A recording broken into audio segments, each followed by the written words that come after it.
Alright guys, welcome to the Decklist stream for this month's MSEM GP. And with here today we have Asti. And just Asti, no one else right now. But I don't mind because, I feel like Asti and I commentate pretty well together. I tend to agree. Yeah, so Asti, how much do you know about the format right now? I mean, I've been hanging around. I've been watching games. I did not submit for this GP. I just forgot, and I didn't have a good deck list because I didn't feel like running back ambitious necromancer. So I see. but I feel fairly confident in my ability to comment on the format right now. Okay, so yeah, Asti, what do you think about the nerfs so far this month? I mean, there's really only one. I mean, there's really there's Soul Reader and Witch's Invocation. Yeah, which is I think the only vacation? ones. But I mean, I mean, that's a topic for you to speak on because it's okay. your card. So Soul Reader, I mean, it's now an upkeep trigger instead of an end step trigger, which probably makes it a lot. Honestly, not even really a nerf. Kind of a side. Like, upkeep means you can replay it immediately. It doesn't get immediate value, so if you kill it, you're slightly. If it gets killed, you're slightly sadder, but. It dies to sorcery speed removal now. It does, but I think it's a minimal nerf. I think Soul Reader is still good. Yeah, and meanwhile, Witch's Invocation no longer draws a card on ETB. That's probably a bigger nerf than the other one. Definitely, yeah. Definitely a bigger nerf. You know, like, Witch's Invocation was the noob trap for, what?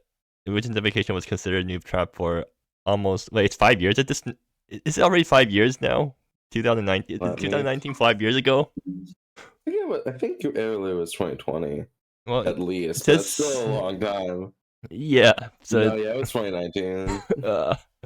So yeah, noob trap for 5 years, then suddenly I make a deck that where it's actually good in, and now it just immediately gets nerfed next month. Yeah. Draw step blocks aren't really optimal. Well, I mean, it's optimal. It's optimal for me to draw step block the opponent. Really I think it's not optimal for the format though, and especially ones that are as easily repeatable as that, where it's just you simply cannot play the game if it gets to that point. Yeah. Like Vendilion Click, you could use on draw step, and it'd be like, oh, that's the one time you use it. It's a body, so it's better, but still, it's only a one-time use. Yeah. Well, anyways, so basically, my deck and Splash Hat's deck both got hit with nerfs, and I guess there's some other, like, oh yeah, Forked Pillar got nerfed. Forked Pillar is bad now. Oh yeah. It got nerfed. Forked Pillar is bad now, which is really sad. It no longer deals 2 damage to the player. It only deals 1 damage now. So yeah, probably not going to get played. Just not bad. Like, just bad. I think you would rather just have like a 3 damage spell. Yeah, definitely. Or I think you'd rather just have Metal Munch if you're trying to beat creature decks. I have not seen Metal Munch in sideboards in a while, which I'm kind of surprised by. I feel like I don't see it in decks as much, but I guess the kind of burn that runs it just isn't really much of a thing right now. Well, I mean, burn was on Forked Pillar before, but I mean, it might be on Metal Munch now because Metal Munch also synergizes really well with Neon Claw Knight, buffing the damage by 1, because then it deals 2 damage to 2 targets. So maybe this will see play over Forked Pillar and burn. But yeah, I guess there's like one extra nerf. Beyond the Veil got nerfed, but not in any meaningful way, except in this one deck that I played. Yeah, it's not nerfed in the way people are using it, but in the theorized, like, time stands still Beyond the Veil. Yeah, so no longer locks out lands from phasing in because time stands still. Like, because time stands still lets you phase out all lands, and then if you have like Beyond the Veil in play, then oops, there goes all the lands. Yeah, not optimal. Not optimal. It was pretty optimal for the Esper Kalen deck to have that combo at the top end. Yeah, not optimal for the format, as mentioned again. Yeah. Okay. At least in my opinion. So I think that's long enough about life updates. I mean format updates. No, not life updates. It's format updates. Unless the format is your life, in which case, yes, this is a life update. I think MSEM is your life. A lot more than it is mine. At least a part of your life, much more. Yeah. So yeah, let's actually get to the cards now, because we spent or the decks now, because we spent long enough on our intro or preamble, whatever it's called. So Asti, are you taking care of the spreadsheet I can, Yeah, yeah. sure. Please do that for me because then I don't have to point because I need to point my camera at the deck list, so you can just go in the back and do the deck lists or in the Oh, yeah, you have spreadsheets. to imagine having to record. Yeah, imagine having to record live so you can't even edit out any mistakes. Imagine. Imagine. Imagine, well, let's imagine our first deck list, which is, I'm just gonna go by the order when you open up the deck list tab, Yeah, that's the best way to do it because I'm not going to jump around. Requiem's Seedborn Muse Tempo deck. So, what is the Seaborn Muse? Seaborn Muse is a card that, well, Seaborn Muse, the magic card, untaps all of your permanents during each other player's untap steps. We do have a Seedborn Muse, Uh, but it's expensive and kind of bad. But this deck emulates it by using the Sunrise lands, which you I can see. That's essentially lose one life to untap them during each other players' untap steps. It yeah, uses cards like Center Acolyte to get value from doing that on your opponent's turns. Uses Cane Dancer because Cane Dancer is still good. Lots of counter magic, Spell Pierces, Invalidates. Runs Glimmer, which I for Cane Dancer, I suppose. yeah. I guess it's good with a lot of things in the deck. Embodied Soul as a big beater So I if think you need one. is this like unchanged from last time? Because I remember this Not being that the I last can. GP. I've seen this deck archetype before. I don't know if there's been any changes to it though. I should like check. Was that like? Yeah. So I think someone got pretty far with it. Well, I guess I'm not looking because it's too hard. Anyways, yeah. It's, So I think someone like made top cut with this deck, so it should be it's the pretty same as solid, Ren. right? Yeah, I mean, it's cool. It's I cool. guess. Yeah. I think that's all we can say about it. So yeah, let's give our rating and move Yeah. on. Where is it? Okay. The blue white tempo. I mean it's the same deck from last time. I'm going to give it 4 chili peppers now. 4 chili peppers. Yeah. Yeah, I think I might be a little bit. Let me see. Yeah, I'm gonna be like a little bit stricter just because like I guess I haven't seen this deck get played before, so I don't know how it's gonna be. So I'm gonna go with let's give it 4 monasteries out of 5 Cool. 4 monasteries. But for this name, the center acolytes and cane dancers in the deck that are all monks. well, like half the decks, half the creatures in the deck are monks and half of them are wizards. Yeah, Which and which the monks make more monks, so four monasteries out of 5. all right. So moving on, Gao is running back. Fireweaver sack. Yeah, Yeah. I I mean, mean, I support this deck just because when Fireweaver was like hadn't been nerfed yet, I wanted to make a deck like this where you just pod your Fireweaver because it's a 4 drop you can play for 2, and then it goes really nicely into all the 2 mana stuff and things that sacrifice your Fireweaver. yeah.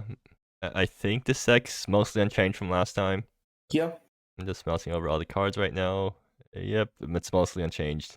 So if a gal is here, they'll be able to run us through all the lines in the deck. But like, if you haven't seen this deck before, because I don't think we've ever gotten this deck on camera, despite how much I want to get it on camera.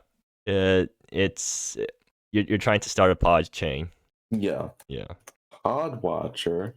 And I mean, I don't think there's really much for me to talk about because I mean, we've already talked about this deck in previous decklist streams, and I don't think anything has changed. So let's just give it 5 chili peppers and move on because I still really want to get this thing on camera, and I've Yeah. yet to get an opportunity to get this deck on camera.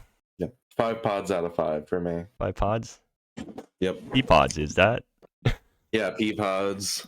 The concept of a pod is hard to get in an emoji, but you know, a pea pod gets the point across. I mean, have you ever wondered why it's called pod? Birthing pod, the magic card. Okay, yeah, it's because of birthing pod. I don't think I'm not. I've been playing Magic like for years, Ricky. Do you think I'm some kind of noob? I wonder if there has been like pod effects before birthing pod, or if birthing pod was the first one. Birthing pod was definitely the best one.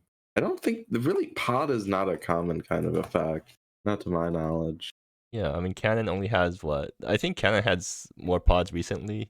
I mean, kinda, but they're all like pods, but like everything is not like birthing pod. Because it's not good. Like that's a big Yeah, difference, right? basically. Yeah. Yeah, the big difference is that they are bad. Meanwhile, we have decent pods, I guess. Like we used to have way better pods, but then nerfs happened. Partly due to Bans me. happened. Bans, yeah. I don't know which one of them got nerfed. Actually, yeah. I don't Back in the think pack. any of the pods got nerfed directly. It's just that one of them got banned, No. and then the cards surrounding it all got nerfed. Yeah. Anyways, let's move on. Next, let's move to 7 Nix's Surly's Tempest Trap. Ooh, Suro. That's not something we see often. No. What does this do? Now, notably, this deck, I don't think this deck works because it runs Wheat from Chaff, which does not target. So I don't think Surly's a valid first mate. Not if you board out the Wheat from Chaffs. Yeah, but then you don't get Surly game 1 ever, which I think is bad. Well, maybe Suro isn't actually necessary for the deck to do things. I don't think it is. I think this deck's a pretty a pretty functional reanimator deck that can just afford to have Surl in the board. Almost afford to have Surl in the board. Oh, wait, does answer? Can you like what does Surl's thing do? It has ability to target. So her Surl is a hexproof, and then when a permanent you don't control becomes the target of a spell ability that you control, you get a token that's a copy of it. No, I don't think so. I think Answer Midnight's Call also turns off Surl, right?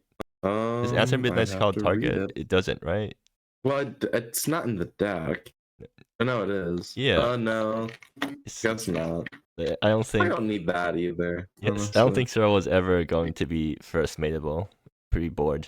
Surl's just standing there menacingly. Yeah.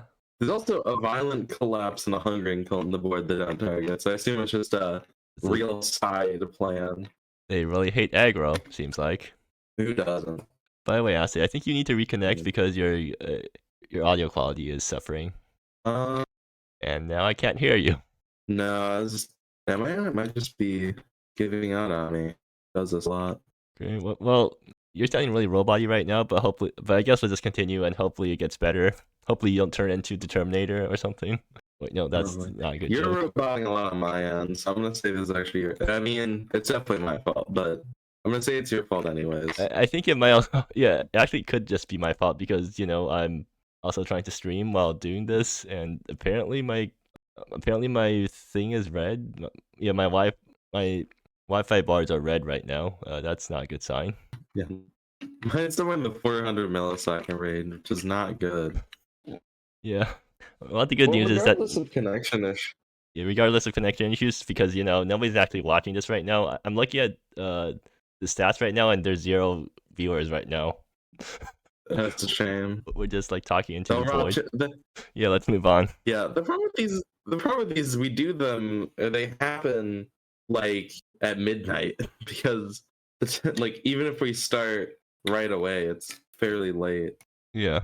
Anyways, let's just like say some stuff about Nyx's deck so that they're not too left out. So Vadu, the Deep Drinker, I don't think I've seen anyone else play this card before. Graz, the Night Shaper, I don't think I've seen anyone else play this card before. They discard themselves to reanimate. Yeah, so that whole cycle is pretty nice. And, since the tokens aren't legendary, you can even just stack them. Yeah, cool. Plus, having that horrors helps offset the downside of, I don't know, Forgotten Shang-Chi arts. Not do anything. It's in the deck. So the most like you exile a creature card from the graveyard, you create a top token that's a copy of it. It has one of those creatures. It actually has anti-synergy with the horrors because they key off being tokens. Well, no, because you discard it, you make the token, and then you bring back the big one, and when you attack with the token, you get the trigger from both of them. No, you attack with one or more horrors. If it isn't a token, like you don't get the bonus from it not being a token. Well, you still get like the regular effect. Usually that effect's not bad. Yeah, you're right. All right, so I guess we just rate it like 5 for Chili Peppers. I'll get 5. Like it is unique. I'm not super high on the deck, but maybe it does stuff. Yeah, I'm gonna give it 4. I'm gonna give it 4 graveyards out of 5. I think just because. Like the reanimator targets have been done. It's a reanimator deck. It's running Temporal Station. It's running Cranial Violation. It's running Tyrant Attributes. It's running Azos. It's on like card that puts them into play from your hand. It's There's not a lot of like the stuff around it's kind of different, but the shell's kind of the same. yeah. All right, so Our moving next deck, on. TriQ is playing Weaver Sack. 100. Yay! I guess is this literally the same deck as Gao? No, I think it's slightly different. Oh, they're but playing it's more so much. sorceries in the main board. It's hard to tell when it comes down to like. Why are they playing so many random one-up sorceries? Do they have like a sorcery tutor in there somewhere? It's something that I know Post Cannon Girl's doing it too, so I don't know what it is, but there is some way I think. Is Post Cannon Girl? Yeah, Post Cannon. Yeah, Gao isn't playing a bunch of random one-up sorceries in their deck. They are. But they're not playing. They're not playing there's Ignition like- Ritual or Conquer There's Psyche like 5 random one or Tally's like Council. instant sorceries. What's Tally's Council for, anyways? It's like one of Tally's Council. How are they going to get it? Card's awesome.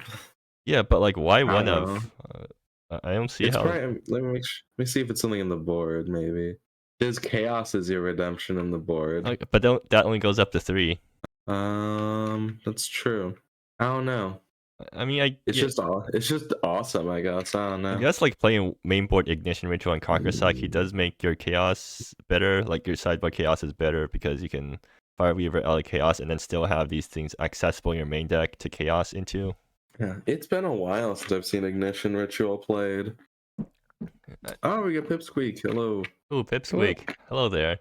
You've joined just in time to see us talk about the Fire Weaver deck, or the Fire Weaver Sack deck, which I'm giving 5 Chili Peppers to. Pip, are you there? Yeah, sorry, I'm just currently opening up all of the things. I see. Hmm.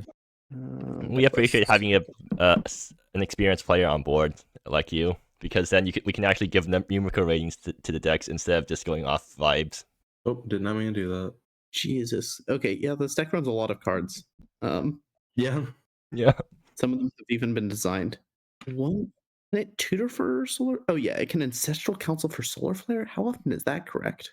That's true. I mean, if we have Ancestral Council. I mean, main that's deck. We're on main deck Conquer Psyche. One of main deck Reckless Impulse. What? so. Some of these cards feel like they're meant to.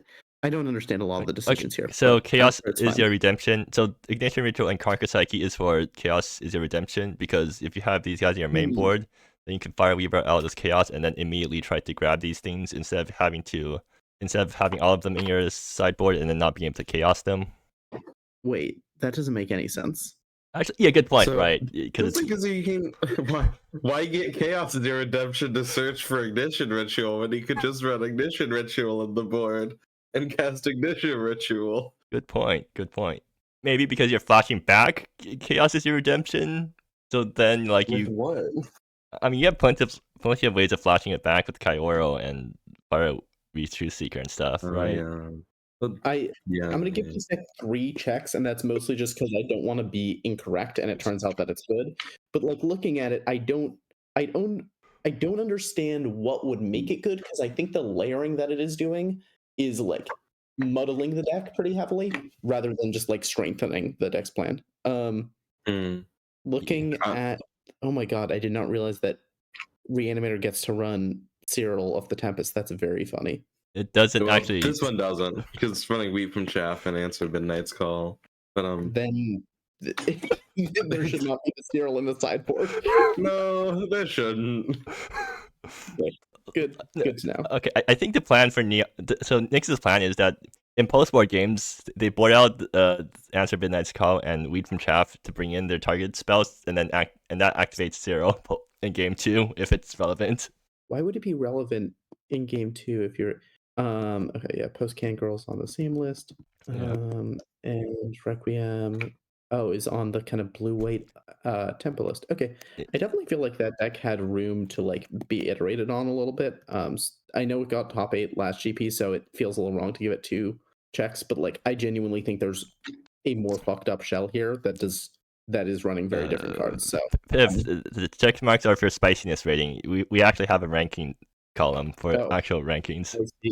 I see. Yeah, I shouldn't be in charge of that. Okay. You can still give your own I spiciness don't know. rankings too if you want. I'm gonna go with 6 for Fireweaver Bod. Fair, Mm. fair enough.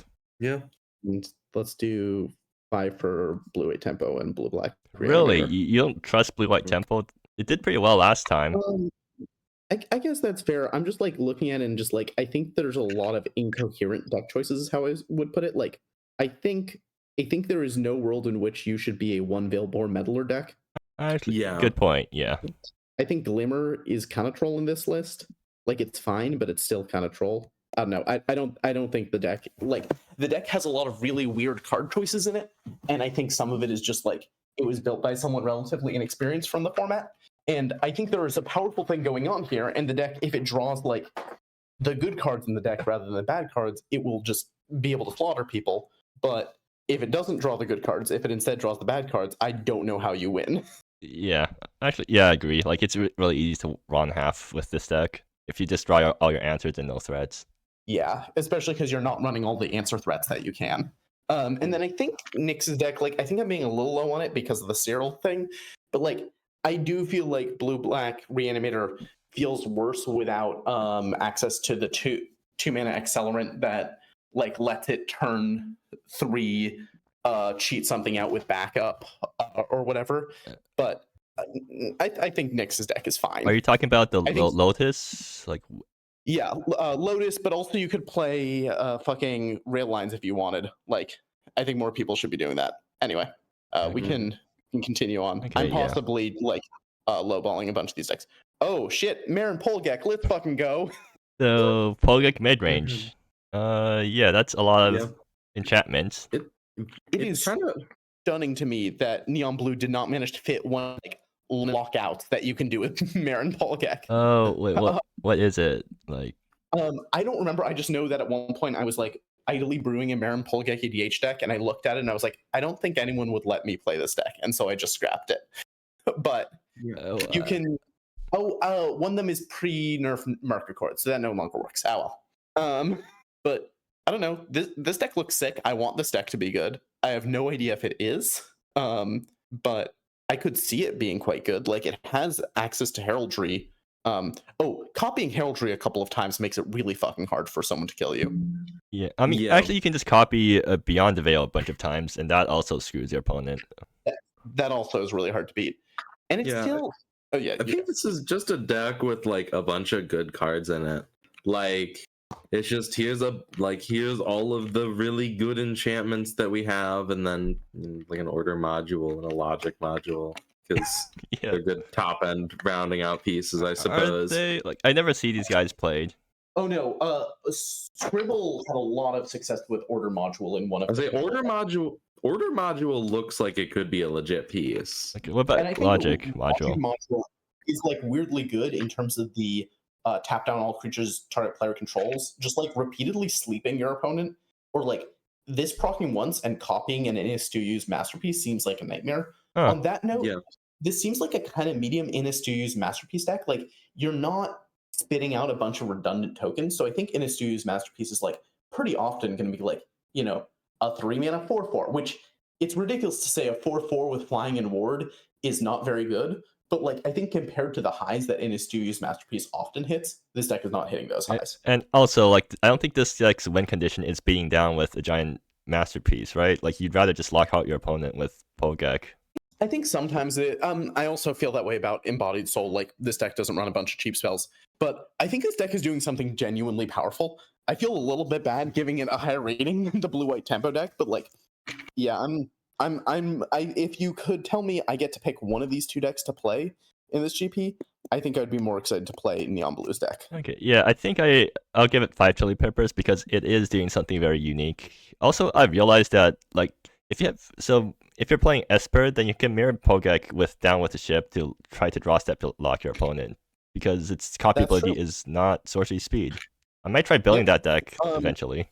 You also, if you're an Esper, you can repeatedly copy Laybear Ambitions to be selectively hand-hating your opponent, and also locking them out of the ability to get back into the game via any draw spell. Laybear, I don't think that thing doesn't Laybear not trigger if it's not cast. Oh, you're right. Scribble was smart enough to add it if it wasn't cast. If it was cast bit to it, never mind.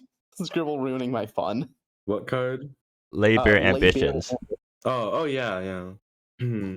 Okay. They're Anyways, making fair and balanced cards. Alright, what if we repeatedly copy a Bind the Mind that actually is pretty funny too. or Into the Lion's Den? There we go. What's Into the Lion's Den do Um, again? Into I the mean- Lion's Den. I mean, Yeah. they're just like what? I mean, yeah, if you're copying it, yeah. Yeah. Okay. So copying Bind the Mind reminds me of in Rev where you're copying that mono white Yeah. thing with the or with the 3-drop creature. I forgot what they were called. Yeah. I mean, they're in my set, so it's funny that I'm not remembering it. One of them it's the one with the Caillou promo. Anyway, this is beside the point. Yeah. Yeah, this deck's gonna get 5 wizards out of 5 from me. All right. So moving on. Engineer. Okay, Engineer, since you're in chat right now, please explain yourself. Okay, so this deck, I wanted to submit a fun deck, but I also didn't want to submit a deck that lost to Beyond the Veil. So I just ended up deciding, screw it, I'll submit a deck that loses to Beyond the Veil. And round 1, I get matched up against Neon, who is on Beyond the Veil, and a way to repeatedly hit it. So that's not going to be nice. Why is No, yeah, I was realistically, I think you have. I think saying I'm just gonna submit a deck that loses to Beyond the Veil when it's like probably one of the best things to be doing in the format might have been the first I just mistake. decided that I'm going to have fun this VP. I'm not going to try and be competitive. Like, I just don't care. I was originally going to submit Mono Red Storm. Then I decided to submit this instead because I think this deck is much better than Mono Red Storm. And how does this lose to Beyond the Veil? Because I'm not seeing it. Like, I think it has enough redundancy to not lose to Beyond the Veil. Okay, so the problem is you need to keep a creature on the board, and you also have important Concord permanents that you want to survive. So if a deck like Fickle, if they're just blinking every turn, you need exactly Idyllic Odyssey to beat Beyond the Veil, pretty much. I mean, I think most decks lose to if Fickle Shaper can blink Beyond the Veil every turn.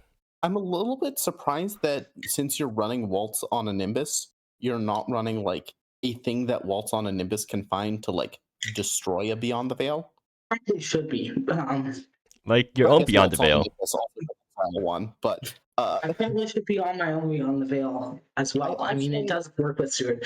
But let me actually explain the deck now. So basically, the main piece of the deck is Steward of Empire's Cradle. This card is insane.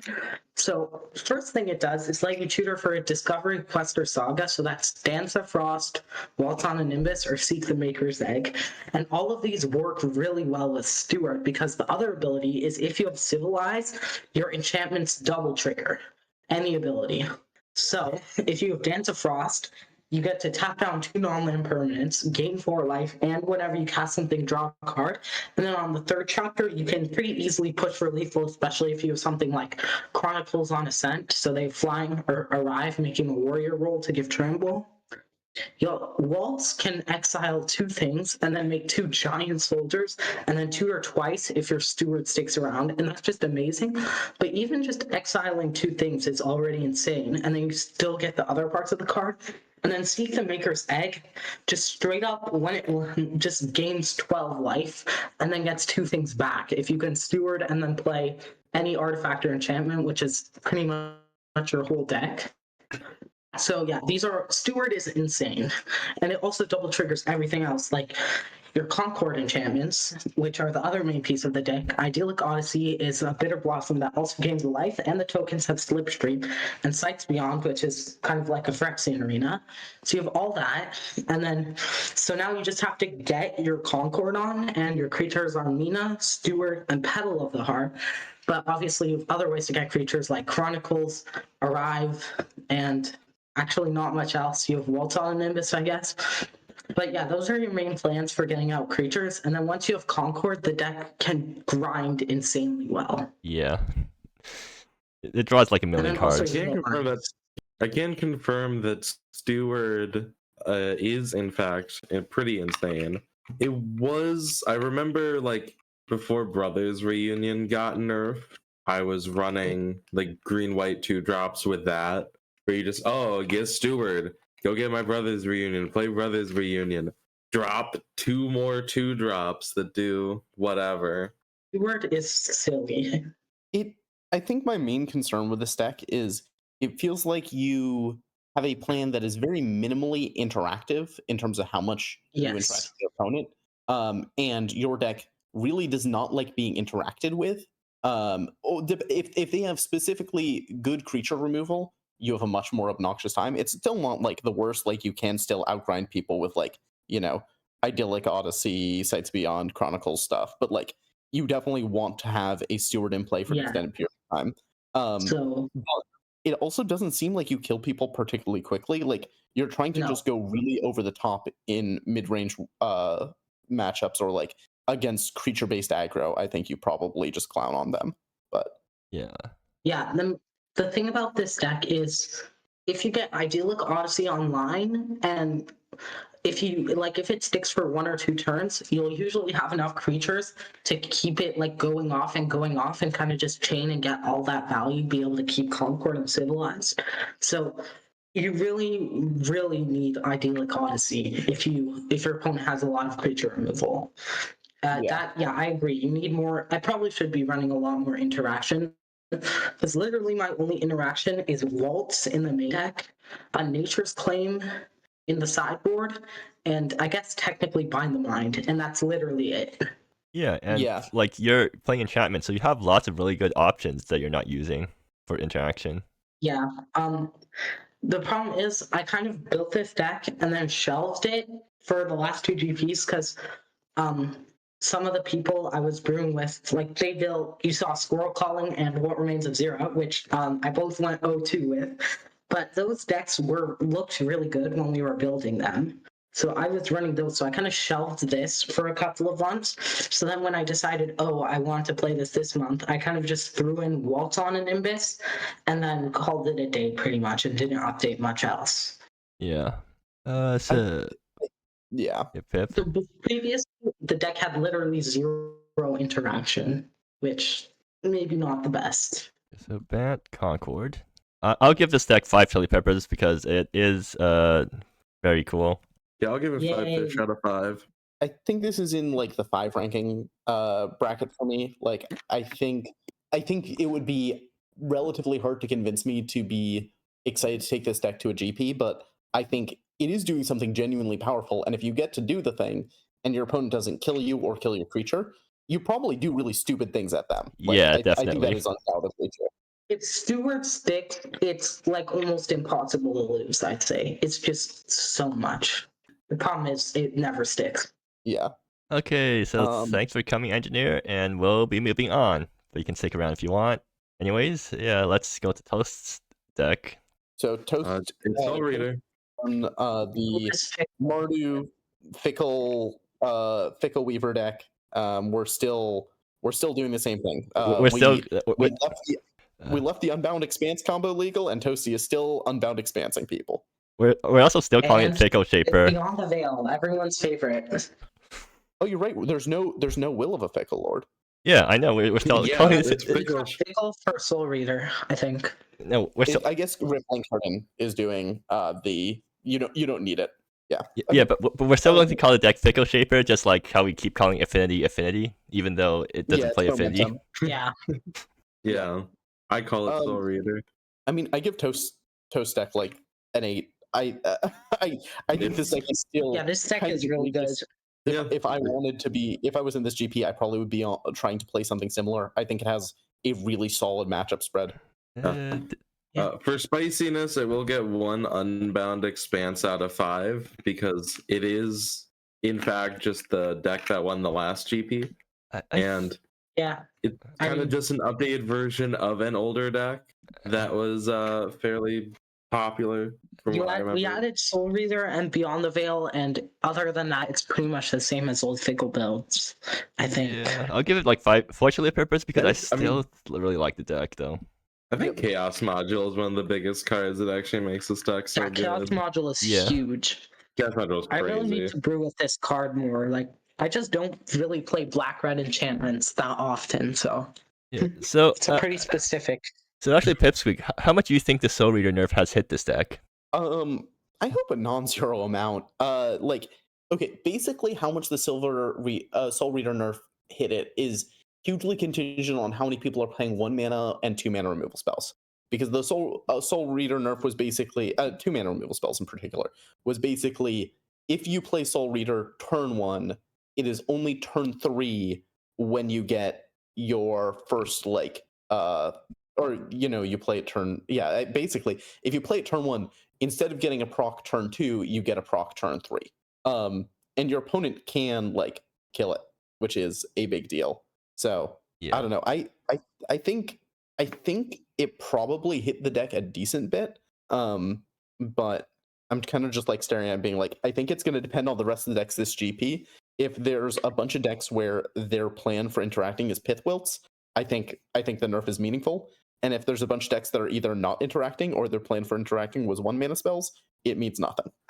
Okay, yeah, good analysis. Basically praying that I don't get matched against this because, this is literally my worst nightmare. Which, maybe I should have played a best deck, but like I said, I really just didn't care about trying to win this GP. Andrew, you say this is your worst nightmare, but rot exists, right? Yeah, I could be playing interaction. That would be a good deck building decision. No, I mean rot against your deck. Yeah, rot does put your entire deck in the ground. Yeah, but play rot? Is anyone running rot? People used to. Oh, Scribble is running rot, but that's it. So, wait, is anyone running Singularity's Grasp? No one's running one person's running rot, and no one's running Sing Grasp. So I'm more afraid of Fickle since there's 2 of them. Epid is on Casino Scam. Epid says thank you, Caillou. This is the build that Caillou is playing fairly recently. I think this is actually a pretty sick build. There is one problem that I still have with this deck, which is I think it is fucking egregious and unexcusable to run 2 copies of All or Nothing and 2 copies of Buy Time in your deck. That is a Buy Time All or Nothing combo deck. And the justification is you're running 4 Relentings, which can buy either half of the combo. I still think you should be on 3 of each of the combo pieces and just skimp on the removal a little bit. But yeah, I agree. The deck is doing something fairly powerful. I also think that there's other things you might want to clean up a little bit, but the deck gets to be both a good villainy deck and also a combo deck that kills with Sacred Songs. You still can Xanagan some people into the dirt. I think the deck is overall in a it is a solid deck, and I would be pretty happy to play it. It is a little bit awkward how heavily this deck is tech. I mean, this deck is heavily tech to kill creatures, but also it doesn't have creatures. So anyone who is also tech to beat creatures does nothing versus it.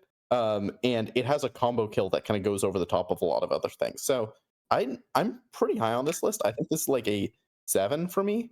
I think I would rather be on this deck than the Paul Geck deck, but I would rather be on Fickle Shaper than this deck. Yeah, I agree with that. I'll give it 3 Chili Peppers because it's Casino Scam again, and it's the boring version of Casino Scam. What's the exciting version?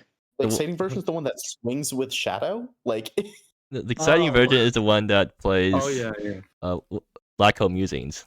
Yeah, the one with Wish to See instead of thing. Yeah. I'm gonna give this 3 casinos out of 5. Yeah, it's casino. How are you finding these emojis? It's a website called Emojipedia. You can look them all up. All right, so Petra is playing Rug Ramp with the Seeker Elizabeth as a kind of fun of, but ultimately this deck is still trying to do stupid Leyran Alpha, Tyrant Tributes, Roba things. Okay, so the most notable change right now is they replaced their Nitrous Renewers with Exploring the Mirror Worlds, which I very much disagreed with, but I'm not sure how it's going to turn out. Yeah, I personally also disagree with it just because Nitrous Renewer it's such a good card, and I think 25 lands is enough that you can play Nitrous Renewer as well. Yeah, I mean, I ran the math, and I kind of buy what she was experiencing. Nitrous Renewer makes you mulligan meaningfully worse. You need to have 3 land hands plus Nitrous Renewer for Nitrous Renewer to do, anything. And I think that ramp being good on like somewhat like small mulligans because of Recall Forgotten Aeons and Ornery Bloom is like a big upside. So I kind of buy the logic of we should do Exploring the Mirror Worlds. I'm a lot more skeptical on the main deck Sacrificial Bulls. Like what? Oh, Why? main decking sack bull? I mean, I always Without main deck any- 2 sack bows in my ramp decks. But you ran tutors historically, right? No, I think I was running sack bows even pre-tutor. Like in Rejuvenationless Rejuvenation, I was running 2 mainboard sack bows. Wow. Okay. Because like it's just a decent card to sink a lot of mana into. I guess. If you're a believer, I'm willing to defer to that knowledge. But yeah. I mean, sack bow becomes a lot better if you have the Green Sun Zenith, but like even without it, I mean, you do need to run some number of small creatures that are really good to sink mana into, and sack bow does that job pretty well. I believe that this is an above average choice in that regard. I feel like this deck is doing something that's like a little. I mean, this deck is obviously doing something a little too cute. Secret Lizaveth isn't in here because she's good. She's in here because it's a pet card. But I also just like I think that this deck is just kind of not keeping up with the times, I guess. And yeah, there's just like a lot of little design things Also, where all different basics. that's there's just a a lot of Gravel good thing. basics in this format. There's a lot of good basics in this format. I also like. Yeah, I think this deck. I could believe it winning some games. I could believe it winning matches even. Because when it is doing the thing is very powerful. But I think it has a lot higher percentage of not doing the thing games than I would like, and that would scare me off the deck. Yeah, same. Something for Honestly, this Ornery one's Bloom, something hard. I'm actually higher on than it that I was looking at before is Reborn from the Ashes. I personally think it's better if you're also in red, depending on how much you want. Like, you're not getting the cards forever. Born from that. You're impulse drawing them, but you also get maybe a land from your graveyard, so you're 100% on that if you're running enough fetches. And then you also get the top of your library, I guess, and you also have additional utility of getting stuff back. But I don't know. I haven't actually tested the card. I've played Reborn from the Ashes before, but I'm not super high on it because it's too easy to whiff with it. I think I would rather have Tend to the Grove. Yeah, I mean, Tend to the Grove is really good. I don't know. I feel like for some of these decks, Grove would actually be guaranteed to hit ramp if you didn't have Sack Bowl. If you actually no ramp or Ramsey. Ramsey is ramp. Yeah, Ramsey is ramp. Sure. So I think the fact that 10th Grove then is like this kind of double ramping growth is pretty fucked. Yeah.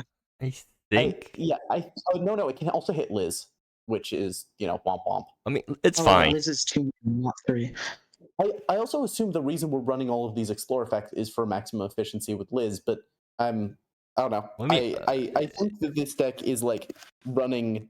I think that I am not willing to believe that this top end is the correct or is the best top end, and I feel like we're really relying on Recall Forgotten to like smooth our deck and make it good. And you only get to play 4 of those. What the hell is this sideboard? Why are they running Greenwood Outriders in the board? They should be running Greenwood Outriders main. I believe the discussion with Sai was being able to swap out a bunch of the threats for matchups where those threats were better, because a lot of the interaction that Petra was playing previously, just like there is no actual use case for a lot of the Forbidden Secrets, because most of the decks where Forbidden Secrets is good against, if you're sitting around holding up 2 mana versus them, you are probably falling behind. But I'm not sure about this selection of solutions there. Yeah. Casimir? Okay, to be fair, why? What is Worm's case? Well, same applies if you pick a Tyrant. Have you ever heard of Tyrant? Yeah. Okay. Well, or Bessie the Muscle. Like, I'm not sure. I'm excited to see Iviana in a sideboard, but I don't think Bessie needs to be here. Actually, no. There is. actually seems cool. Okay, But I'm not sure about anything else. So there is an I guess there is an upside to this board in that I think travelers will be less encouraged to overboard when half the cards in their board are super redundant. I understand what you're saying. I strongly disagree, and I think you should probably avoid spectating because I think spectating might give you tourism. We should probably move on to the next Yeah. step now. Anyways, 5 chili peppers have- because it's ramp. It's teamer ramp. It's my baby. It's gonna. Okay. I'm giving this 3 clue tokens out of 5 to activate Secret Elizabeth's ability with. I expected those to be puzzle pieces, not gonna lie.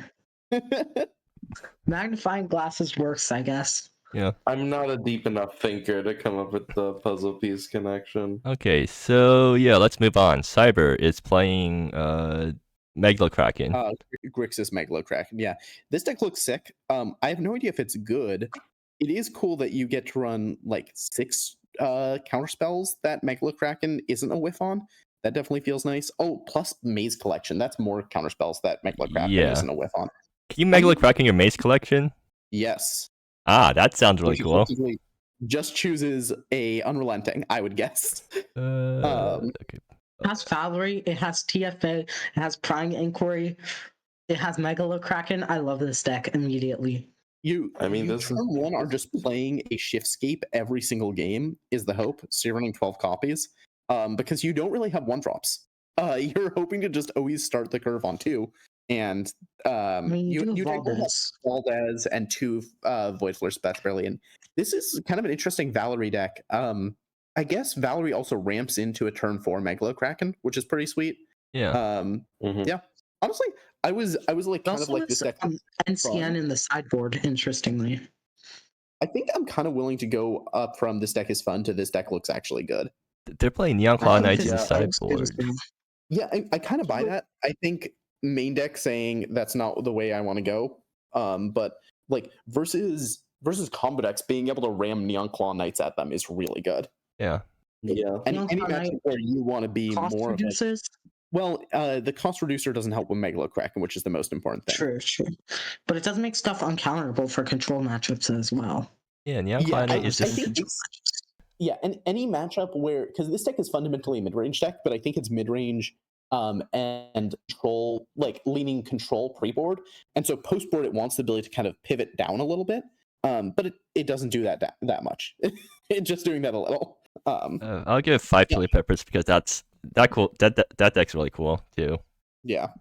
I would be down to watch and comment on that deck. I think I'm gonna give it 4 chili. I'm gonna give it 4 Megalokrakens out of 5. Is there emoji for Megalokraken? That's just it's just a squid. Yeah, unfortunately there's no one for a Kraken. Some crazy like 8K image of like Cthulhu or something as an emoji somehow. I don't know. I think actually I'm gonna go from 7 to 6 in terms of ranking, just because looking at looking at Epid's deck and looking at the other 6s I put down here, I think this has more in common with a 6 than a 7. Like I think this deck looks fun and it looks relatively powerful. Like, if you told me you need to pick a deck to win the GP, I don't think this deck would be like substantially outside ahead of the pack. Okay, so let's move on to Ty Belly's Rakdos Unearth. It's Rakdos Unearth. Yep. It's running Icon Troubleshooter. That's true. It's not running Distant Thunder, which I think is a mistake. Like I think if you're running Ambitious Necromancer, you really want to be on the forward Deform Sanity for definitely Distant Thunder, just to like maximize that. Happiness and Misery. So something really interesting is Metal Munch is really good with Troubleshooter and Necromancer, but it's in the sideboard. I feel like you can possibly main deck 1 or 2 because it's good with Sabotage and also can just be really good in some matchups. Or you could just play better cards and then leave Metal Munch from the sideboard. That also works. Yeah, I'm not a believer in Metal Munch main deck. I am a believer in Find Happiness and Misery. I end up running it in my mono black Necromancer deck because it's Happiness just I really like. Okay, Are draw wait, spell know that targets yourself? is the right kind of versatile? Because you can also target the other opponent. Like, oh, my Icon Yeah. troubleshooter is engrave. I'm gonna target my opponent with the mill and get it back. Or my grave is empty. I'm gonna target myself, fill up my grave a bit, draw cards, and then Wind is also interesting. I'm not sure about it, but it seems okay. I see the vision. I think this deck needs more burn spells because what this deck can do is because I was like, this deck is really low on like what I consider to be good unearth hits. Like we have only one initiative, but the fact that we're on 4 Grin and 4 Icon, I think means look to that as the main plan. And to be fair, if you have Icon and you swing with a Grin and then you cast a Scorch, your opponent takes 10 damage. Spicy. Because 3 from the first Scorch plus the 2 from the Troubleshooter, then 3 from the second Scorch and 2 from the next Troubleshooter. So that actually can fuck people up pretty badly. That is kind of exciting. We're only on 5 unearth effects in the sorceries. I don't know. I think that this deck, like, actually there's a really powerful idea here. But like some of the details I don't fully agree with. Yeah, like I feel like it probably should have a ratio closer to the black-red unearthed decks that ran pre-nerf, right? Like those ratios were pretty good. And they were running like low on ill-fated fear. Like I think there's interesting things going on here, but I think the deck is more interesting than powerful. But I would guess that this can just randomly kill people sometimes. yeah. I'll give Fortunate Purpose because like it definitely needs more time in the oven compared to the black-red unearthed deck that I've played before. But it has ideas. Thinking. Like I think it's probably in a fine position. I would be willing to believe that it could like have a good run this GP, but I think it is on average doing something less powerful than a lot of the other decks that we've seen. Yeah. Yeah, okay. I think I'll give this 3 unearthed targets out of 5. Like I think it's just it's unearthed. It's not something new necessarily. It is actually. Yeah, it's playing a bunch of cards that Unearthed didn't use to play before. Whether that's a good thing or not is up to you to decide. I don't think it's spicy. I think if it was more of a plan, you have the Distant Thunders, and you're more focused on the swing with Grin, do like 10 damage to you, boom, and maybe end up going off of like that's the pay up.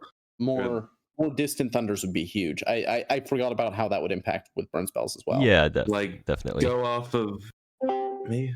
I don't know how many hand attacks you want, but maybe end up going off of a couple things. It's also that yeah. Okay, that's it. Let's move on before we ramble more. Hersey is Turbo Fog, so I'm going to give it one Chili Pepper right now before we talk or before we say anything. Yeah, Turbo Fog is awesome. The deck has almost no cards different from when Hersey last played it. The exception is the Icon has been replaced with a Sacred Songs.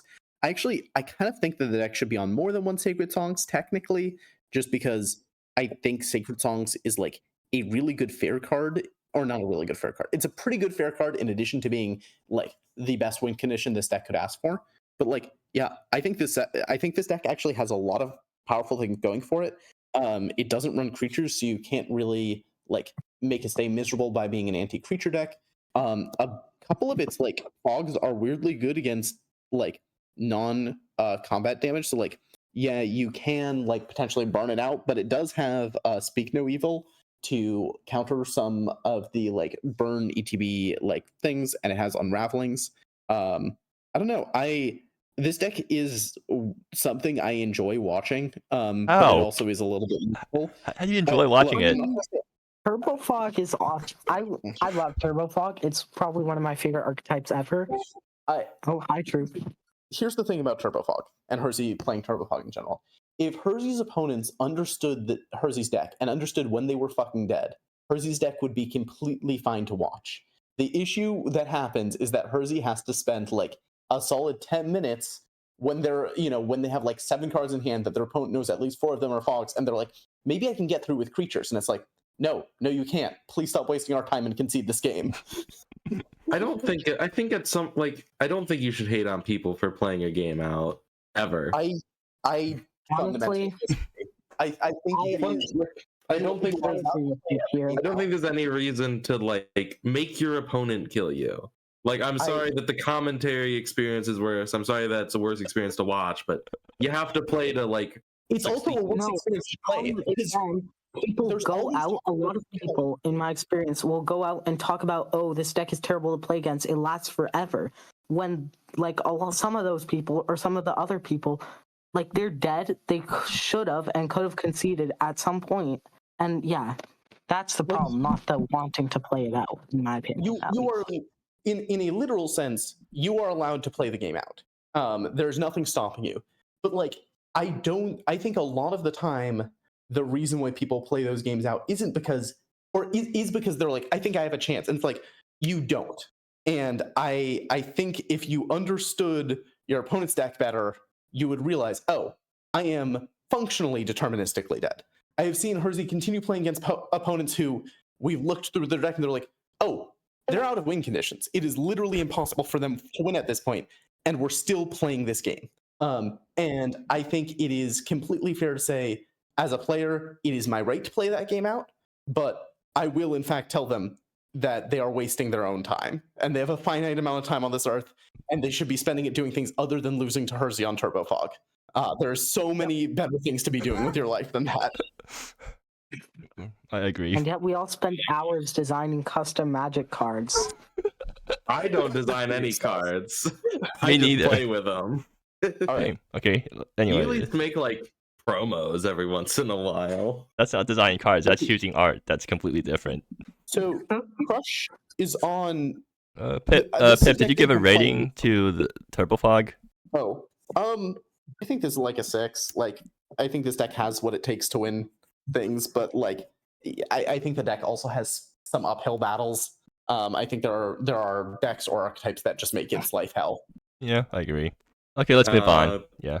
3 fogs out of 5. Crush's deck, I have never actually seen this deck go off.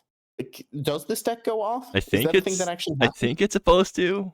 Okay, but have you ever seen it? Can you No, confirm because I if have that has not. happened? Because I'm not watching their games. I want to get them on camera, but I haven't. I feel like I remember seeing it in a replay that Crush sent at some point go off. I'm not sure. Okay, the deck looks like it has too many moving parts for me to have any faith in. It's getting 4. I think there's an argument it should be lower. I think this deck actually works somewhat. It probably needs less. It needs better I cards. think I really like LaRoe's Study just as a card. Is it good? No idea. Is it cool? Definitely. It definitely feels I like don't it think could do something kind of fucked up, but I don't know if it would, you know?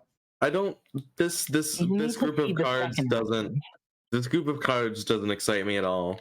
It really I just will kind of feels say- like slapping together a handful of decent cards. Okay, Neon, what was it? Not even decent, like a bunch of just kind of bad cards. Neon, go I ahead. will say, every time I've played a like R5 type deck, I don't think this is exactly what this is, but every time I play against kind of like the cramming student type deck, I've only 2-0'd them.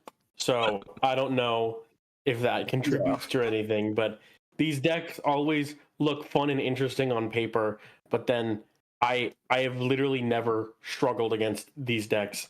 It's sort of just like you're twiddling a ton with extra libraries and conjuring cards, but contributing to the board state, none. And then I hit you in the face for 17 I know for a because fact you have not interacted I've with my seen- board in a meaningful way. this deck win at least one game. I'm not sure how it won, but I've seen it win one game. Not sure about anything more, but it's won a game, and I don't know. I guess that's good enough for Crush. Yeah. Okay, so moving on. A little blank is on Did green you- white counters. Did you just give? Oh, you already gave that thing a rating. I'll give it like 4 chili peppers because it's funny. I guess. Yeah.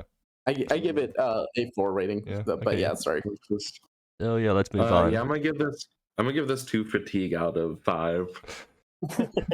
Oof. So little blank is on green white counters. And it's kind of an interesting build.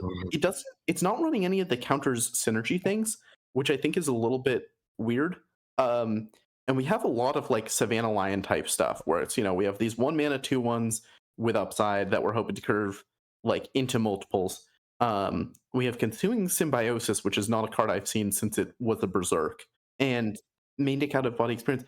This deck doesn't look very good. Like, I would totally believe that sometimes a little blank gets to do like 1-drop into 2 more 1-drops into a 2-drop and a 1-drop and like aggro an opponent down who's not playing the game. But like, I don't think this deck can kill before turn 4. I'm not certain it can kill on turn 4, and it has no ability to go over the top. It has no ability to catch back up if you like board wipe it once. Like, this deck seems like there's some pretty huge structural issues. My comment upon seeing the deck list is, why is this deck playing some draft chaff? Trace the Oasis? Yeah. Eager Hatchling, Rokiri Initiate, Phalanx Beetle, like they all feel like draft chaff. Phalanx Beetle's not the draft chaff. Seems like honestly not that bad to me, but it's definitely a bit sketchy.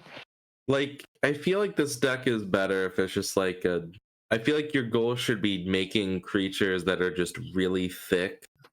Like, you're running like Guardian of the Divergent or something along those lines and trying to grow something into into having Age of counters on it and then beat your opponent up with it, which is what the Consuming Symbiosis feels like it's trying to do. Is this deck is this deck not playing Avatar of Natural? Yeah, that's one of the cards I was going to flag. It's not playing Avatar or Katie. I mean, I do see a world in which this deck just like beats up on like faster aggro decks because you just get a bunch of bodies that potentially get bigger. And I mean, I think this beats like 8-whack, and maybe that's it. And even then, I would. Yeah. You have to tag for these things Like, to even get then, it's counters. doubtful. Yeah, I think 8-whack still like some percentage time clowns on this deck because 2-1s look really stupid versus 1-1s versus like hasted 2-1s. Yeah. Yeah. Yeah. All right, so I'm giving this thing 3 chili peppers for feeling undercooked. It's certainly unique. I little am blank. revised. A little I'm bit. revising I have faith in you that you can do that in your next GP. You brought young Chasqui. You need to bring something of that level. Oh yeah, right. They were the one who did that. My first GP, my first match was versus a little blank on young Chasqui, and I only won because a little blank misplayed. In the chat. Okay. I think I'll give this deck 1 egg out of 5. Egg for what? Eager Hatchling. Oh. There's no other like weird type connection, and I don't think there's any emoji for a +1/+1 counter. You could just do like a plus. Okay. The next deck has stunlocked me. Oh, servers, Cryptic Control. We're main decking 0? Okay, let me explain this deck.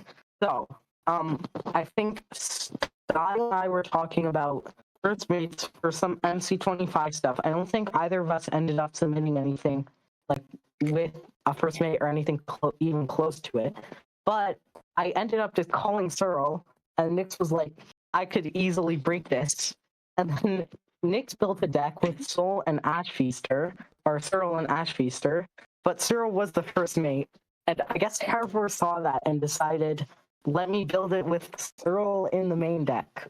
But Cyril plus Ash Feaster it can do a lot. If your opponent has a black source, you have infinite lands.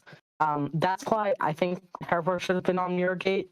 I told them that, but yeah. That's actually a pretty interesting combo. Yeah, and you get to target a ton of stuff, and Cyril isn't that bad on its own. I'm definitely skeptical of it in the main deck, though. I think Harvard just wants to run Deathless Siege, and that's why. Oh, Deathless Siege target. So what even is it? Hexstone? Hexstone. Hexstone is like Drop Dreams doesn't target. Oh. Yeah, there's a lot of stuff that doesn't target. Wait, Ignition Ritual. Ignition Ritual, Drop Dreams, Hexstones. I think the rest target. 9 what cards is Oil the Mind? Am I missing what this card is doing? It works with Deathless Siege. Yeah. I see. In a very technical way. This deck doesn't seem good. Like, you have so few ways of actually fucking killing your opponent once you're ahead, which is like the worst thing you can do as a control deck. Like, if you're a control deck that has just no way of closing games, you will lose games that you could have won because you killed your opponent's like first 5 things and then you just sat there. This deck doesn't run a Monument of Queens. It has no win cons in the land base. Its only win con is like Tyrell and pirating your opponent's win cons. Valerie. I will also mention that something was Seal of the Tempest. I was looking at that a while ago. And what's extremely annoying, it's a very heavy, very specific build around that you can't include if you want to have it as a first mate. That's true. Yeah. Yeah, no, I am absolutely a hater about this deck. I don't understand why control decks just do not put win conditions in their main board. I won't say all control decks. I will say technically a win condition. Yeah, Oil Demise and Valerie. I think that's the main win condition. I think for Herver, it is genuinely a case of liking to play those games that are like long and stalled out, where you are slowly like murdering your opponent, because Herver is a huge Lantern Control fan. And I think it is coming from the same deck building logic of, well, if I run win conditions, then those cards are bad if I'm not winning. So I should just run cards that are good in all circumstances. Like, okay, but we're running fucking Ash Feaster Ghouls. Like we've already lost. We've already lost the plan. Ash Feaster Ghouls isn't MDFC. Sure, you're right. This is basically the same thing as Monument of Queens. Yeah, because it's a land that attacks. I personally like the build with Searle as a first mate a lot more, and I really don't see why really you wouldn't run Searle as a first mate. You're not really getting too much out of it. Like, even Deathless Siege targets, and since I know Herver really loves that card, but like, what are you really getting out of it? Well, you're a control deck getting access to the best board wipe, maybe. I won't say in the format. Kind of feels like it, though. I think Ignition Ritual is. Yeah. So like, it's access to Ignition Ritual, basically.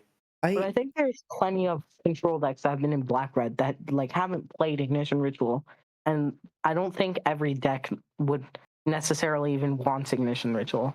I'm pretty skeptical. I made a Grixis control deck that played an 8-mana Planeswalker, and I won with it, and I was happy. You and your...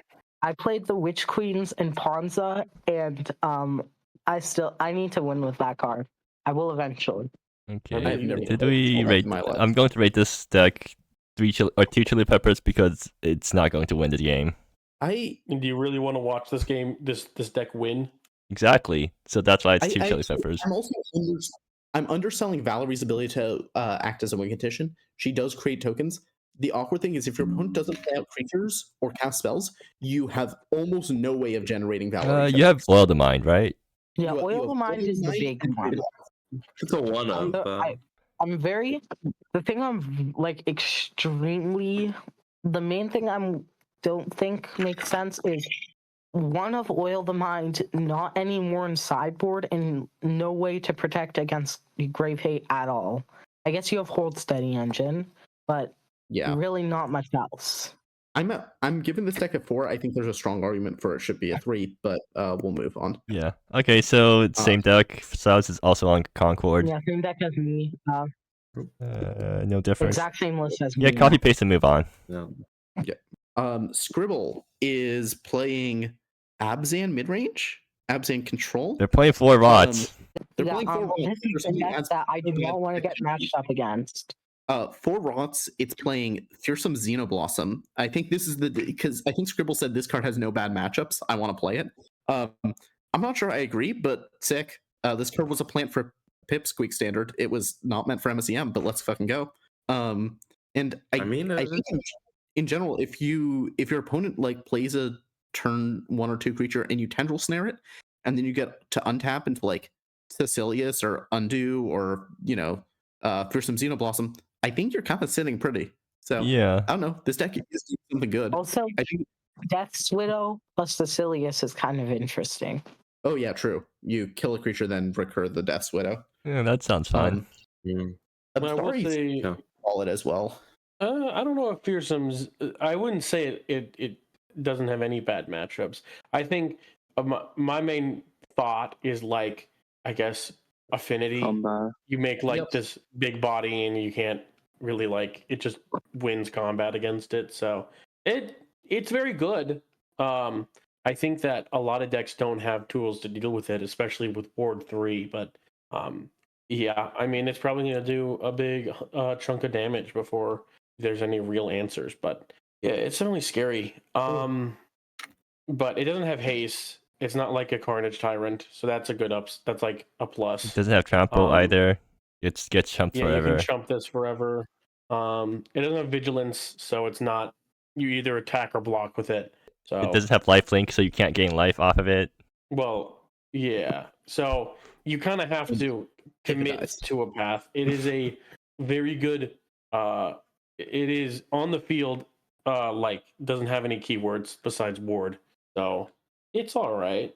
I'm between a 6 and a 7 for this deck. I think this deck is running like enough good cards that and like the synergies are like kind of neat and tight.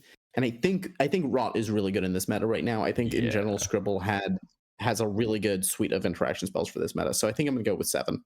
I think Rot is always good in the meta. It's just nobody runs it because it's hard to play a deck that runs it.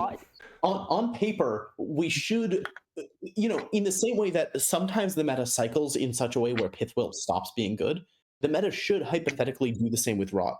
But it doesn't.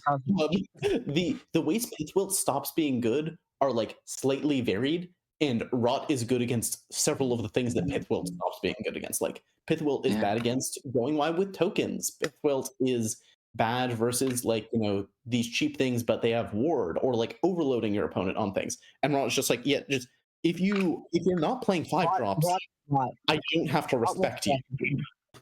Yeah, Rot is basically like there's theoretically no reason not to run Rot, but also the most fun decks are decks with value 3 or less cards in them. I mean, I think it's similar to Humility, right? Like Humility or Moat. Those are just ludicrously powerful 4-mana effects that can sometimes just like win games versus specific opponents. But it turns out finding ways to win with those cards in your deck is like a non-trivial task. Yeah. So yeah, that's the Moat. I love Moat. Yeah, I think Rot in Rhodes was just crazy. And now that you don't really have that kind of easy place to slot it in, I think it's a lot more interesting as a card. So like, I guess Heart ran Rot, right? Or no, they were running Biohazard instead of Rot, weren't they? Yeah. Yeah. Yeah, but like Absent Control, that's. Asti, what's this deck getting in terms of peppers? This one's getting 4 Fearless Xenoblossoms out of 5. Represented by this random herb. By the way, Pip, it's a deck. Awesome. That is how many Fearless Xenoblossoms are in the deck as well. So by the way, Pip, you mentioned how Fearsome Xenoblossom is a plant for Pip's Creek standard, but I'm looking at the card. It still says that it's a plant. Yeah, the pun was not intended there, and I thought about it immediately after saying it. I should have brought it up earlier instead of waiting until at the end to bring it up. Anyways, yeah, let's actually move on. It's fickle.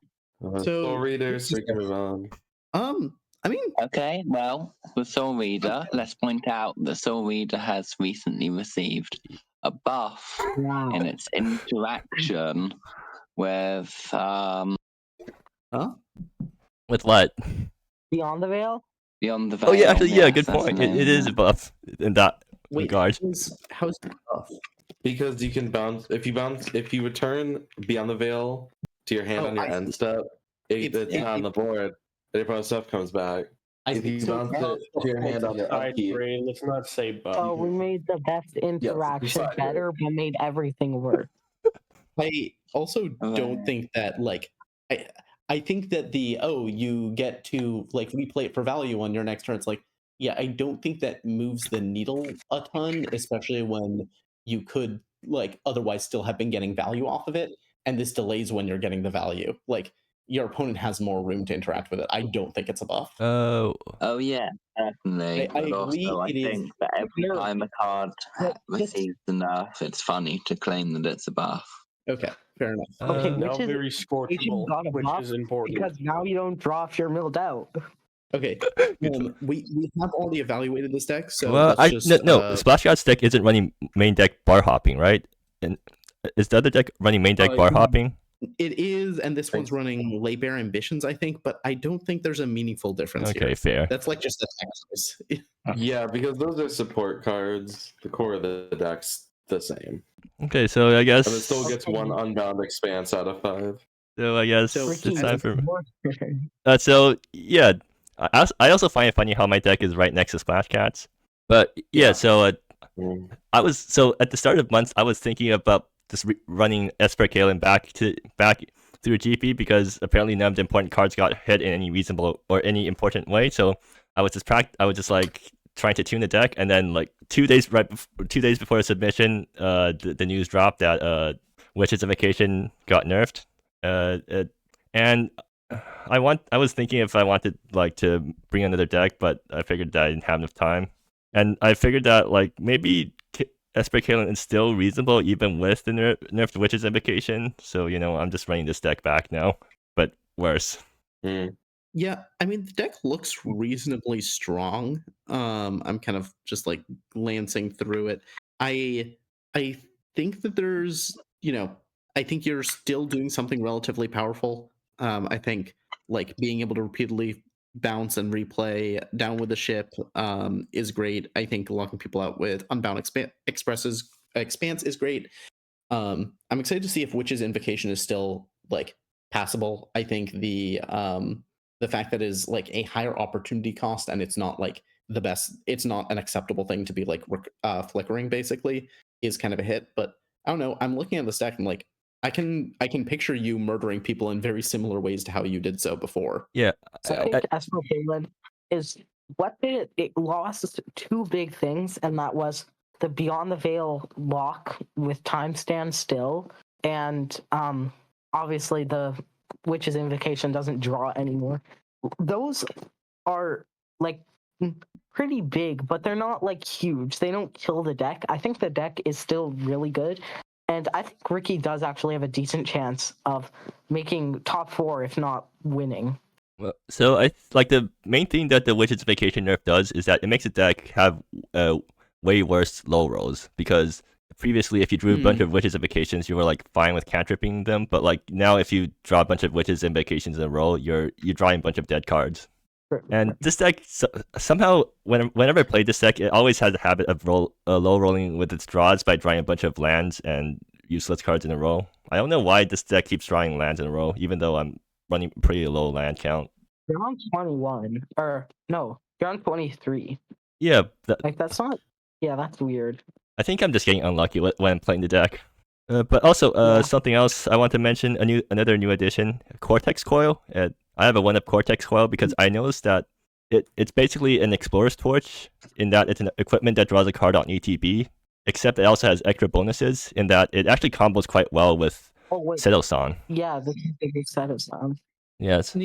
I don't think I've actually managed to test out the interaction yet because I haven't gotten time yet to actually test it out. But I'm picturing that it's probably decent. Yeah. I think this deck... Sorry, you go ahead. Go ahead, Pip. I think this deck is like out of 10 for me. I think that I would still rather be on the Fickle Shaper decks over it, but I think it looks like it's doing something fairly powerful. It's a time-tested strategy, and I think it has a good balance of interaction and ability to lock your opponent out while also like mostly being able to win a game. So yeah, like the big breakthrough of this deck again compared to previous Kalen decks is that it no longer spins in its wheels forever, because now it can try to establish a draw step lock. Yeah. All right, so yeah, let's move on to Giant Poet, who is playing Dragons. All the Red Dragons. I think they just asked Egg, and Egg sent this, and this list looks awesome. The main thing I'm skeptical about is you're only running 10 sorceries for Neon Claw Knight. I think that's still fine. I mean, you generally don't need a super big spell count for Neon Claw Knight, usually. You also... You're only really running 3 for it. I assume in this deck you're using the cost reduction function more often. Yeah. You go Myoga, Neon Claw Knight, turn 3, you can play You can just play Princess Stars turn 3 with that. Neon Claw Knight does not work on creatures. I'm sorry to say. You reduce. You just You do reduce the left on the wayside. Okay, yeah. yeah. I will also note the deck actually has 14 sorceries because it has 4 Call of the Dragons as the ominous dragon colors. Right. Okay. Then I'm a lot less Increase the damage on Call of the Dragon. Take 1 more damage from its downside. My actions are beyond the count. Ash is, obviously I think the consistency tool is obviously good here. I'm a little bit shocked by the 4th copy of Left on the Wayside in the sideboard, but I guess you just run, you bring it in when you want more artifact destruction because it can do both things. The deck feels like it's running a lot of the cheap cards and not as many of the payoffs. Like it's only running 7 payoffs, which seems low to me, right? It's probably fine. Like, I mean, the payoffs cascade. Or actually, no, you have the tutor, right? You have Call of the Dragon to find your other payoffs. So you're functionally 11 payoffs, but that still seems really low. You're gonna have a lot of these hands that are like basically accelerant, and then, like, to filter as well. Hey, can you repeat that, please? Throat Singer can filter as well, and then PFA is also like fine if you have excess mana. It's not as good as like a Princess Stars or Scourge, but it's good. You also don't get the discount via like Dragon Soul or Kamada on it, which is a little bit unfortunate. Like I think it is the Memento is going to be harder to pull off in this deck. I know. Giant Bullet says in chat that purple is the one who built the deck. So don't. Gotcha. So I guess I will take the complaints up with purple then. But yeah, I feel like this deck, there's going to be some number of hands where if you get hand attacked once, you don't have any top end, and you're going to hope to just like beat them to death with like 1/2s and 2/2s, and like some percentage of time that's going to work, so it's fine. But that does worry me a little bit. And yeah, I think Throat Singer. I think any circumstance where Throat Singer is like just rummaging for you, your opponent just has like infinite time to breathe there. It feels like a rough spot to be in. All right, so since it's a purple deck, I'm obligated to give it 5 chili peppers. So what do you what about your ranking? I think I'm leaning more towards 5 rather than 6. I just see a lot more ways this deck can go badly. But I think if Lena high rolls a bunch of people, like when this deck high rolls, I don't think it's going to feel like it was possible to beat it after. Like if there's turn 1 Dragon Soul into turn 2 Kamada into turn 2 Stars, your opponent probably should just like, I don't know, leave the country. I don't think there's a way to like emotionally recover from that. Yeah, certainly. I see what's going on in the background there. I turned. I have a little like plastic thing full of dice, and I turned it upside down, and the lid fell off. And now there's a lot of dice on the ground. I have a new fun activity. I have one of those. This is why you get like those fancy deck boxes with the little dice compartment. I don't even use these dice. They just sit in my room. Okay. I don't use them at all. But do they need to be so loud? Do they need to be so loud? I'll turn down my dice for you, Rick. Yeah. Okay. Anyway, so inconsiderate, honestly. So yeah, Pipsqueak, anything you wanted to say there while I was distracted? Not really. Okay. I think this deck, like when it does its thing, it does its thing, and when it doesn't do its thing, it's a little sad, and I'm a little bit worried it is more likely to fail to do the thing. All right, and that is everyone, surprisingly. So yeah, looking at all the rankings. Do you have like a section for just quickly going over stuff at the end? Yeah. Pipsqueak, who do you think is most favored right now, or who would you be betting on? Looking at the decks people brought, I do think that Fickle Shaper, there's less of the decks that I think it wants to be preying on running around. There still are like some decks that it's like really favored into, and I think the deck has a good enough linear plan that it's fine.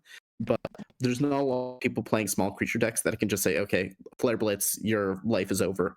I think if I had to pick a deck here to like play, I think unfortunately most of the I think I'd probably grab Casino Scam.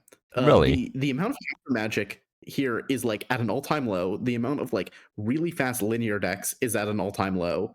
Like there's a lot of people who have these engines that they're looking to set up, and if you just say cool engine, turn 4, combo kill you, like I think that's good. I think you'd want to be doing that. Okay, just another question. Do you think Mono Red Storm would be viable whatsoever in this meta? In this GP or in the format? Yeah, in this Sorry. GP. I don't know what the current Mono Red Storm decks look like. How reliably do they turn 3 kill? Pretty much, you can like almost. If your opponent doesn't have if your opponent doesn't have interaction, I'd say like 99% of the time. Okay, does interaction include creature removal? Yeah, interaction is creature removal or counter spells for your starter on turn 3.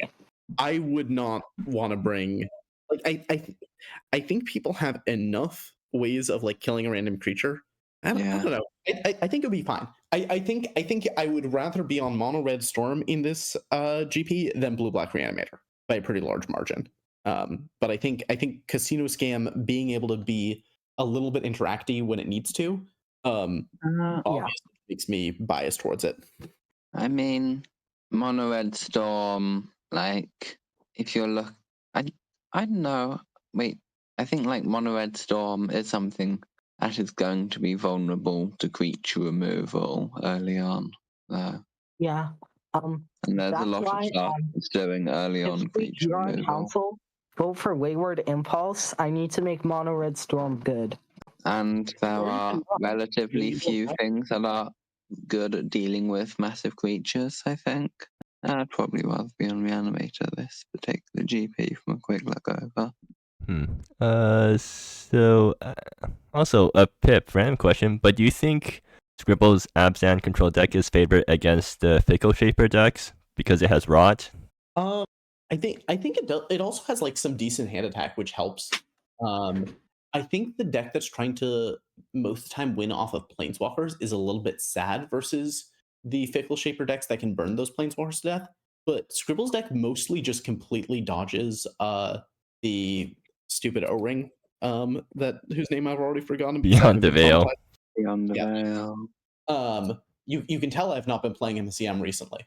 But I don't know how favored it is, but I think it definitely seems like it has some decent game there. I do think that Esper Kalen is probably better into it than Fickle Shaper is. Yeah, well, assuming Esper Kalen gets the right draws, because that deck's just... There's also some asterisk. Yeah. I think that the worst possible matchup for this GP from a commentary perspective is 100% Blue-Green Turbofog versus Grixis Control. That would be a matchup.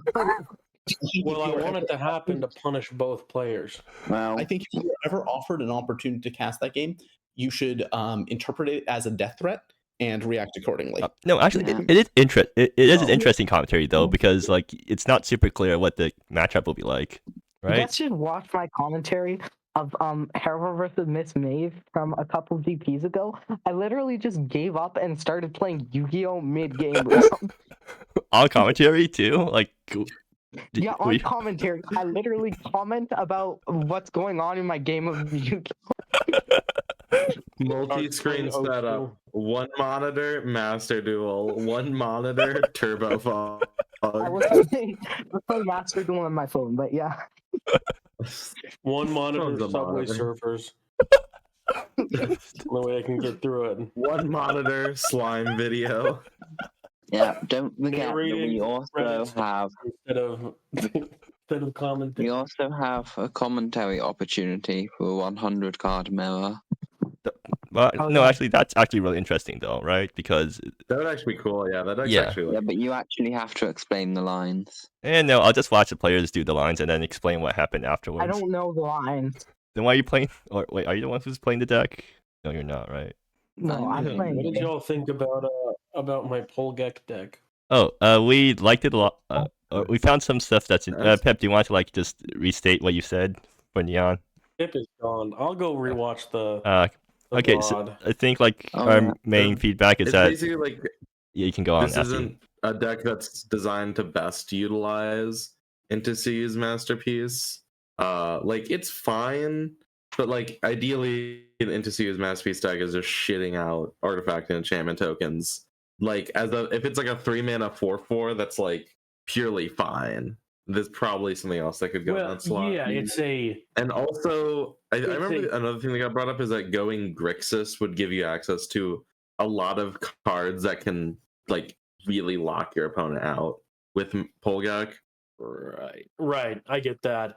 I think those were the two main comments. No, Yeah, I think this deck is meant to be a little bit more fast than that. The reason I have Masterpiece not as a become massive hit for 6 Gore Trillion, but just as something that is a valuable clock, and I have a lot of ways of cloning it too. I mean, that's fair, I guess. It works. It fits its role in the deck as just sort of like a finisher and a really good blocker very well. Yeah, like our main feedback was just that this deck does not look like a deck that is able to finish the game quickly. So why are you running Masterpiece? Because like, what do you actually have for beatdown? If you look at it. Well, I mean, Masterpiece is the beatdown. Yeah, but just like Masterpiece on its own with no I also backup. have Heraldry is the my beatdown. 1/1s off of the. I mean, it's mid-range, right? I have my my. Hold on, I gotta go back here. Yeah, I mean it's the 1/1s off of the module. The Chronicles, Embodied Soul. Yep. Yeah, I mean Chronicles is something. Embodied Soul is definitely a clock. Offering Pool definitely gets those tokens bigger. Heraldry is a clock. Yeah. Logic Module can be a clock if, my opponent plays something cool, I guess. I honestly think that this is fine to run Masterpiece. Like, I can definitely see why you wouldn't want to run it, though. No, I get that. It's just, it's also because I have 4 enchantment lands that mean that Masterpiece is going to be like, probably a 4/4. You're right. And it just gets bigger throughout the game. Yes, and then the other comment was, if you went into black, you can play down with the ship and then copy with Mirror and Pogak during your opponent's draw step, and draw step block your opponent. I think Masterpiece makes sense as like a tax on the opponent's resources. Yeah. Okay, anyway. Yeah, that too. Anyway, just to quickly mention, did anyone note the difference between mine and... Oh yeah, we did. Why are you running these one-of spells for in your deck? You can fetch them. With what? Wait, which particular one-off spells? The Tally's Council. The Tally's Council you can fetch with Anran's Radical. Right. Radical. I forgot. Yeah, that's actually that's a pretty good reason to run that, and then you can train it into the. I see. Yeah. Okay. Well, we completely missed it. And you can use that to get the Conquer Psyche. Yeah. Yeah. Are you? I wonder if you could ever justify that one. I forget what it's called, but that one big extra turn spell, the 9 blue. Temporal manipulation. No. Temporal manipulation never works. Temporal manipulation is like a Portal 3 Kingdoms card or something. Temporal insight. Yeah, temporal. I wonder if you could get away with that as a 1-up for Ayn Rand's. You cannot make triple blur. Yeah, you can't. Like this deck has acceptable mana. What? Using Tally? Wait, does that work? Yeah, it works. Tally, because Tally's had mana of any color now. Okay, yeah, but then to be fetchable by Anran's Radical. Yeah, but then you're playing 5 mana for an extra turn, and at that point you're just breaking even. Sure. Yeah, I love calling every card nerf a buff. Okay, let's go over. I think we should. What are the recent nerfs? Beyond the Veil. Okay, how do we make Beyond the Veil a buff? If you phase out your own land through a different card, it can now phase back in. No, Beyond the Veil never affected your own things. That's why the stat times. If your opponent has a land with a downside. Do those exist in the format? It involves phasing it out. No, you phase it out through something like a time standstill. But that's just a nerf anyway, because now you don't get to landlock them. I don't know. Yeah, it's not even really a nerf. I mean, it is a nerf. It does make the card worse, but it doesn't make the card worse in the ways that's Stops the actually being landlock. used. It's a bug It fix. stops I the mean, landlock. Ricky was using it that way in Esper Kalim. Yeah, but not That the. wasn't something that I saw in League or in GP. No, I was running a Although, version you with haven't Prime run Sense in still League. in League because I didn't discover And that he beat me combo with it. during the GP. Mm-hmm. And I think if I ran that combo in my GP deck, I probably would have had a way better chance against Splash Cat. Forked Pillar.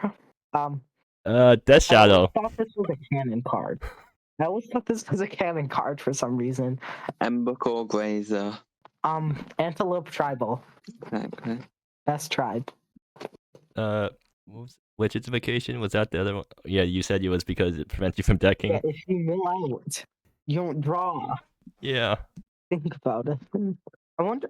I feel like I don't know. Tara Dune Blessed. Personally, after seeing the older version, I like it more, but it's a designer change, so and it didn't really see play. So Yeah. Anyways, we should probably end the stream now because Yeah. we're kind of going Yeah. rambling now. So, anyways, for anyone who's still watching, thanks for watching us, and we'll end the stream now. Bye, guys. bye.